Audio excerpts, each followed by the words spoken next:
Assalomu alaykum o'rtoqlar. Yaxshimisizlar? Sog'liklaringiz yaxshimi? Do'stlar, bu kaplamiz idishda og'iz tagida yog'lama qoldirmaydigan.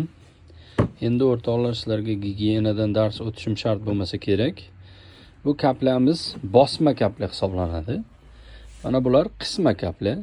Endi bulardan tashqari mana shunaqa gellarimiz ham bor bizda. Billur gellari. Sifati eslatib o'tamiz, eng zo'ri. Endi bu geldan ko'ra mana shunaqa kapla ishlatsangiz, tepasida open close degan yozuvchasi bor.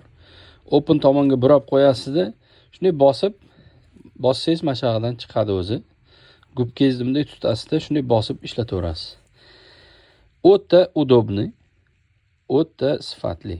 Xudo xohlasa, sharmanda qilmaydi. Billur eng zo'ri azizlar.